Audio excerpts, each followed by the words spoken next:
цаана хүүхдүүдээ солонгоо агшинэ. Найзуудаа та нар энэ зургийг хардаа. Юуны зураг вэ? Тийм ээ, маш гоё онгоцны зураг юм шүү дээ. Тэгвэл онгоц том байдаг билүү, жижигхэн байдаг билүү? Тэнгэр дээр нисэж байгааг нь харах юм бол жижигхэн харагддаг тий. Харин онгоцыг ойроос харах юм бол асар том байдаг шүү дээ. Тэгвэл тэр том онгоц маш хүнд байж таарна тийм ээ. Жингийн хувьд маш хүнд байж таарна. За тэгвэл онгоц маш том бас маш хүнд хэрнээ тэнгэрт нисээд идэг шүү дээ тийм ээ. Тэгвэл ийм том онгоцыг тэнгэрт хөөрөхийн тулд олон зүйл хэрэгтэй шүү дээ. За юу хэрэгтэй вэ хүүхдүүд? Далавч байх хэрэгтэй. Тийм ээ? Хоёр далавчтай ээжиж агаар дээр тогтно шүү дээ. Бас хурдтай давхих дугуй хэрэгтэй тийм ээ. Мөн онгоцыг хөөргөх хүчтэй маш хүч чадалтай мотор хэрэгтэй шүү дээ тийм ээ. За энэ бүгд байж ич онгоц маань тэнгэрт хөөрч чадна шүү дээ. За гэхдээ онгоц маань тэнгэрт хөөрөхөд бас нэг маш чухал зүйл хэрэгтэй байдаг байгаа. Тэр юу юм бол найзуудаа? Яг зөв тэр бол мэдээж шатахуун шүү дээ. За тэгвэл шатахуун байхгүй бол мотор нь ажиллахгүй шүү дээ. Мотор юусоо ирэхгүй тийм ээ. Тэгвэл онгоц маань банк дүүрэн шатахуунтай байж л мотор нь сайн ажиллана тийм ээ. Яг үүнтэй адилхан биднэрт ч гэсэн хүч чадалтай байхын тулд шатахуунтай адил маш том хүч бидэнд хэрэгтэй байдаг. Тэр нь юу юм бол? Биднийг хүчтэй болгодог тэр шатахуун нь юу юм болоо найзуудаа? Бүгдээрээ хамтдаа Библиэс харцгаая. Бүгдээрээ Шинэ Гэрээ номны Еврей 11-ийн 6 дугаар ишлэлийг багштайгаа хамт чангаар уншъя. Итгэлгүйгээр таалагдана гэдэг боломжгүй юм. Учир нь Бурханд ойртон буй тэр байдаг гэдэгт болон өөрийг нь хайгчдад тэр шагнагчин болдог гэдэгт итгэх ёстой. Амен. Найзуудаа, онгоцонд шатахуун хэрэгтэй байдаг шиг бид нар ч гэсэн Есүст итгэх итгэлийн амьдралаар амьдарч байхдаа бидэнд бас шатахуунтай адил хүч чадал бидэнд хэрэгтэй байдаг. Тэр нь юу юм бол? Тэр бол Есүст итгэх итгэл юм шүү дээ. Өнөөдөр бидний уншсан Библийн ишлэлдэр итгэлгүйгээр бид нар Бурханд таалагдах боломжгүй гэсэн тийм ээ. Итгэл байж ижил бид нар Бурханд таалагдана гэсэн тийм ээ. Энэ дэлхий дээр Бурхны хүүхэд гэж амьдрахын тулд биднэрт итгэл зайлшгүй хэрэгтэй. Хэрвээ бид нар Бурханд итгэж чадахгүй бол бид нар итгэлийн амьдралаар амьдарч чадахгүй. Библиэлд Авраам, Яаков, Йосеф, Мосе гэд бүгдээрээ л итгэлээр амьдарсан итгэлийн бааtruуд байдаг тийм ээ. Тэгвэл тэдгээр хүмүүс маань Бурхныг өөрийнхөө итгэлээрээ харж тийм ээ. Бурхны амлалтыг итгэлээрээ биелүүлж, Бурхны үгэнд итгэлээрээ дуулууртаагаар амьдарсан байдаг. За жишээлх юм бол Авраам маань итгэлээр өөрийнхөө төрсөн нутгаасаа яваад Бурхны яв гэсэн газар руу явсан байдаг тийм ээ. Түүгээрч барахгүй тэр итгэлээрээ өөрийнхөө хүү Исаакийг хүлээсэн байдаг. Найзуудаа та нар мэдэн шүү дээ.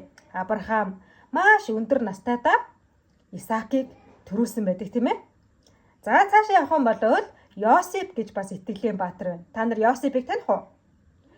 Ах トゥ нартай орхигдсон ч гэсэн Йосеф маань итгэлээр хүнд хэцүүг ялан дийлж тэгээд цаашлаад Египтийн ерөнхий сайд болсон тухай бид нар сурсан шүү дээ.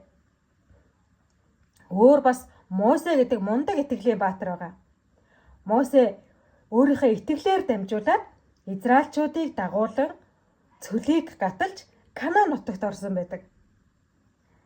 За энэ мэтээр Библиэлд маш олон итгэлийн бааtruуд Бурханд итгэх итгэлээрээ амьдарсан байдаг. Библиэлд маш олон хүн хүнд хэцүүг даван гарч тийм ээ зовлон бэрхшээлийг туулаад тэгээд итгэлийн баатар болж чадсан байна. Тэгвэл яаж итгэлийн баатар болсон юм бол? Яаж энэ хэцүү зовлон энэ бүх зүйлийг даван туулсан юм бол? Яг зөв. Тэр хүмүүс Бурханд итгэх итгэлээ хизээж орхиогүй. Бурханд итгэх итгэлээрээ тэд нэр амьдарч байсан байна. Ганцаараа ямар нэгэн зүйл хийж чадахгүй ч гэсэн Бурхан хамт байгаа гэдэгт итгэх байсан учраас энэ бүх зүйлийг хийж чадсан тийм ээ. Тэгвэл Бурхан хүмүүсийн итгэлээр дамжуулан Есүсийг энэ дэлхийд илгээх бэлтгэлээ базаасан байна. Маш олон хүмүүс аврагч эзэн Месиа төрөх болноо, аврагч эзэн мэдлэх болноо гэд хүлээж исэн байгаа. Тэд нэр Месиа буюу аврагч Христийг ирнэ гэсэн итгэлээр хүлээж исэн. Тийм учраас Бурхан тэдний итгэлээр дамжуулаад Есүсийг энэ дэлхийд илгээхээр болсон тийм ээ. Авраамаас Давид хүртэл, мөн Давидаас Есүс хүртэл Бурханы амлалт биелэлээ олсон. Итгэлээр Бурхантай хамт байсан хүмүүсээр дамжуулан Бурхан Есүсийг энэ дэлхий рүү илгээсэн байна. Хүүхдүүдээ тэгвэл одоо ч гэсэн бидэнд хэрэгтэй зүйл бол итгэл. Бид ч гэсэн итгэлээр амьдрах хэрэгтэй. Нова, Авраам, Яаков, Йосеп, Мосе гэд бүгдээрээ л итгэлээр амьдарсан хүмүүс байгаа. Хэрвээ тэд нар Бурханд итгэдэггүй байсан бол, Бурханд итгэх итгэлээ гээсэн бол өнөөдөр эдгээр хүмүүсийн нэр Библиэлд бичигдэхгүй байх байсан тийм ээ. Өнөөдөр эдгээр хүмүүс итгэлийн бааtruуд гэж бас нэрлэгдэхгүй байх байсан.